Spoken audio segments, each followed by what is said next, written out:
All right, team. This is your host, Charles Becco from Brooklyn Traders, and today we will talk about your favorite subject and mine's the stock market. Let's get right to it. All right, so we're coming pretty close to the end of the month. This week is big earnings, right? I mean, Microsoft, Apple. We got a couple of other big names. I know UPS, GE, some heavy hitters this week. We also have the Fed rate decision coming up Wednesday. And so we have a lot of not only stock tickers earnings, but also market news that will definitely move the needle. And we have a little bit to cover, but we're going to keep this nice, short, and sweet. All right, first up, the Qs, right? I mean, what are we talking about if it's not the Qs? We ran up to the 200 here, the 200 simple moving average, bounced off of it like a basketball, short setup, third ATR.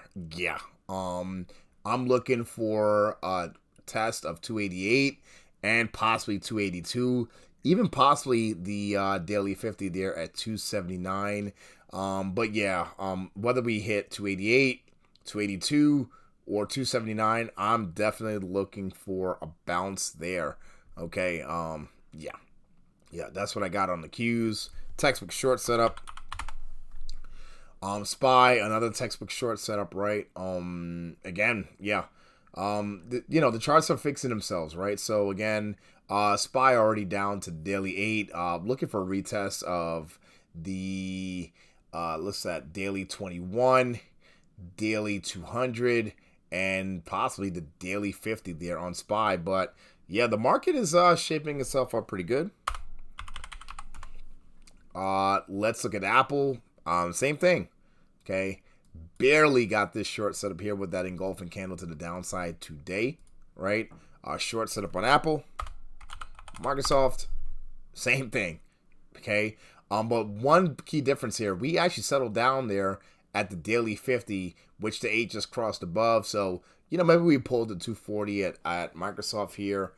We do have earnings, I believe, later this week. Actually, sorry, I lied. We had earnings a few days ago here on Microsoft. And so, yeah.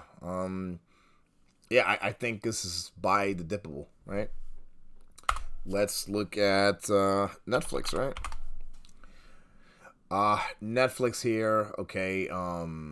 Nice move after earnings, okay. Again, another short setup, right? We're already at the daily 8. I'm looking for a retest of the daily 21, possibly to close this gap. We get down there. I'm looking for a buy the dip type situation. That is on Netflix. Let's look at Tesla here. Again, nice post earnings run here, and again looking for a retest of the 21 down to possibly 150, possibly 142. We do not yet have a short setup yet on the daily time frame, so look for Tesla to show signs of continued strength. That is Tesla. Let's look at the VIX here. We have some kind of buy set up on the VIX. We talked about it, right? VIX has been here between 1850 to 1900. 19 here, and it's kind of holding into a channel. And so we're looking pretty all right here on the VIX.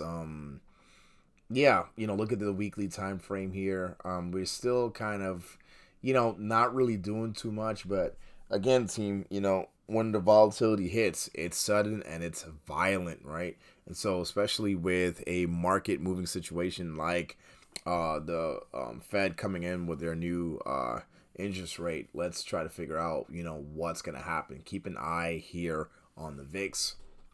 Let's look at NVIDIA. Short setup on NVIDIA, okay, just like the rest of the Qs, right? And so it's a pretty clear trend, right? Most of the QQQ components are in a short setup. Let's just look at some of the other names here. Boeing doing nothing, okay, a nice channel there. UPS, nothing at all. Let's look at gold. Okay. Not really too much. I mean, we are kind of in a short setup here in the daily time frame. The weekly, we're all the way up here, right, on gold. So, do have a short setup on a daily time frame. But we get a dip to 1900 here on gold. Again, I doubt we kind of get all the way down here to 1840. But just in case we do, right? Yeah, I really want to buy the dip on gold there. Let's look on silver. Not much yet. We're going mostly sideways, so it looks like we're setting up for some kind of move here, and I think that will be to the upside of silver. I'm actually looking to see if silver could actually make an all-time high this year. Okay, especially with inflation doing what it's doing, I'm thinking that this year maybe silver's year. Okay, and I do see some kind of setup happening on the weekly time frame here on silver. All right, team. So, we took a look at everything. We do have a short setup on the hourly and daily time frames. Again, look for some volatility going in both directions. I do believe that we do need to have some kind of pullback. We are in a short setup in most of the names that count, but look for that short setup to possibly be short-lived. This is Charles Becco from Brooklyn Traders, and I'll see you soon. Hey, thanks for watching. Please be sure to like, share, and follow us on YouTube, Facebook, and Twitter. If you enjoy this content, please check out our website at www.brooklyntraders.net. That is www.brooklyntraders.net. Thanks, and God bless.